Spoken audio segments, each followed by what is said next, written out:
இந்த பதிவு துரை வைகோ அவர்களுக்கு. ஐயா, உங்களுடைய ப்ளேஸ்மெண்ட்டை பார்த்தேன், ரொம்ப மன மகிழ்ச்சி. ஆனால் உங்களுக்கு ஒரு ஏக்கம் இருக்குது.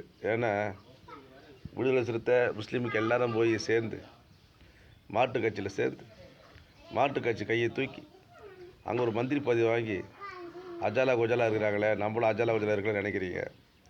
ஆனால் நீ இருக்கிற எம்பி பதவியை ஸ்டாலின் கொடுத்தது தான் ஐயா. அது மூலம் நினச்சி பாருங்கள். துரதிருஷ்டம் சொன்னீங்களே, துரதிருஷ்டம் உங்களால் எங்களுக்கு துரதிருஷ்டம். அதை நாங்கள் சொல்லிக்கணும், நீங்கள் சொல்கிறீங்க துரதிருஷ்டம்னு. போங்க, நீங்கள் போய் அன்றைக்கி இதே நீங்களும் உங்கள் தந்தையாரோ விஜய் அவர்களை என்ன வசப்பாடுன்னு தெரியும். ஆனால் இன்றைக்கி வசப்பாடிட்டு நீங்கள் அதே விஜய்க்கு ஜால்ரா தூக்குறதும் நீங்கள் தான். அதனால் அரசியல் சாக்கடை, நீ என்ன பண்ண முடியும்? பாவம், நீ அதில் வீழ்ந்துட்டு இல்லை, நீ ஒரு சாக்கடை தான். அதனால் இருக்கிற இடத்த போய்ட்டு அக்கறை பச்சை சொல்லுவேன். ஆனால் அங்கே போகலான்னு தெரியும் போயிடுச்சு. அங்கே போய் நின்று 234 சீட்டில் நில்லி நீ ஒரே ஒரு சீட்டு ஜெயிக்க மாட்டேன். ஆனால் துரதிருஷ்டவசமாக இவர் சூரிய சின்னத்தில் இல்லைன்னா ஒரு சின்னத்தில் பம்பரத்தில் இல்லைன்னா 234 சீட்டு ஜெயிச்சிடும். நீ மக்கள் ஓட்டு போட்டாங்க, ஊருக்கு 3 பேர் உங்கள் கட்சியில். அப்படி பொறுக்கி எடுத்தால் கூட மொத்தமாக தமிழ்நாட்டில் பார்த்தீங்கன்னா 6 கோடி பேரில் 60,000 பேர் கிடையாது கட்சிக்கு.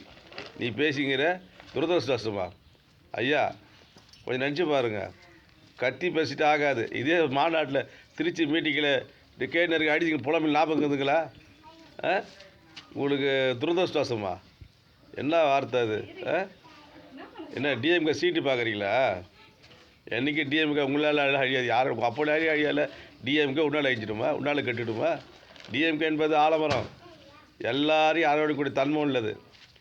நீலாம் ஓடியோட பறவைகள் தான்.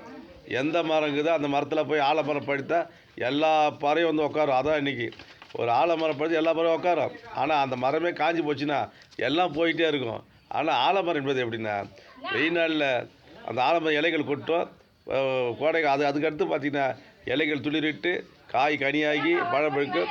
அன்றைக்கி எல்லோரும் அந்த மரத்தில் எல்லா பறவைகள் மரத்தில் தங்கும். அதுதான் இயல்பான வாழ்க்கை, புரியுதா?